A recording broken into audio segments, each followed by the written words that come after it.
Hello and welcome back to White Collar Woker. So what are we talking about today? Well, the walls seem like they're closing in a little bit, don't they? We're talking about Talk Radio. Talk Radio was briefly taken off YouTube because of some remarks, especially about the coronavirus lockdown measures that the UK government has enacted. For anyone that's not in the UK, at the beginning of 2021, the UK government essentially shut the country down for a third time, citing the fact that there were higher case numbers and also a lot of pressure on hospitals, especially in the southeast of London as well. Sadiq Khan today has announced that there is an emergency because of the lack of hospital beds and the lack of capacity for the NHS in London. Now, the reason I'm making this video is because Talk Radio is not just someone ranting on YouTube like me. Talk Radio is an Ofcom regulated radio show. Now, anyone who doesn't know what Ofcom is, Ofcom's kind of a big deal. It's the UK's communications regulator. So they regulate the TV, radio and video on demand. Now, what's interesting is that YouTube has taken it upon themselves in order to censor Talk Radio, and that's what it is. It is censorship because they have made a decision that they have broken their rules and regulations, the terms and conditions, very similar to what Twitter has done, Facebook has done in the past, and because of this, they have taken them off the air. Now, this might not seem like an obvious tangent, but I've got a video that I really want people to see. It's from Washington SAFC. And this is an instance where someone, a member of the general public, has called the police, and the police have turned up at a door because of a complaint that these people aren't following lockdown regulations. So have a look at this clip. I will put the whole link in the description below. No, just stop it, man. Yes. In my house? Yes. I do not think so. What's wrong? What are you, mate? Right, no. Mum, Hey. no, please, my mum, no. Please stop it, Millennial. Please stop it. Now, I don't know the details of that story. All I see is an escalation of the situation. The same with YouTube, escalating the situation with Talk Radio. Now, what we are seeing is that people are scared, people are frightened, and it's understandable, times are tough. But what people don't understand is that if you ask for government intervention, if we want the judiciary, so judges and by extension the police, in order to give us safety, there is a cost to safety. And the cost is privacy.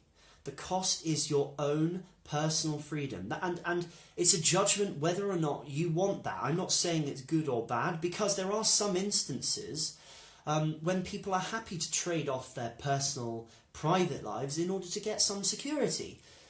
For example, we're happy to hand over quite a lot of personal information so that we get employment rights in this country. You wouldn't have employment rights in this country if you didn't give over your national insurance number, if you didn't give over your address, your bank details. So there are instances when it's good to hand over your personal information and your own personal freedoms. But what I think is happening is people don't understand that at the moment. If you want safety, if you want security, the cost is freedom. And a really interesting thing is that nowadays it's not about left or right. It's not about whether or not you're from a blue-collar working background or a white-collar working background. I think today the paradigm is a lot more about libertarianism, about whether or not people want personal freedoms, or authoritarianism, about whether or not people want the government a top-down telling us how to live our lives. And it's certainly going the authoritarian route. It doesn't matter if you're in a democracy authoritarian regime or if you're in a totalitarian authoritarian regime. It's still authoritarianism. It's interesting to see that when the Americans get mad, they get really mad. All the British do is we write a strongly worded letter. I'm sure Parliament has got a whole post box full of people complaining, which they probably just chuck in the bin. Whereas when the Americans get angry, they really get angry. When the French get angry as well, they riot in the streets. It kind of makes me think that really British politicians should probably stop moaning about compliance with the British people, because if you look around the world, the British people are pretty much the best behaved children of the classroom, if I'm honest. Sometimes that's frustrating, but then again it does mean that we live in civil society, let's just say. The point is that talk radio is the canary in the coal mine of what we stand to lose if we don't understand what's at stake. So please leave comments. You know, I really like a debate on these videos. The whole point is that the comment sections are sometimes the best bits of these political YouTube videos. I certainly know that when I'm looking through YouTube videos, that's what I'm looking at. So please comment and let's have a civil debate about this. But for anyone that's interested, my book is coming out this year.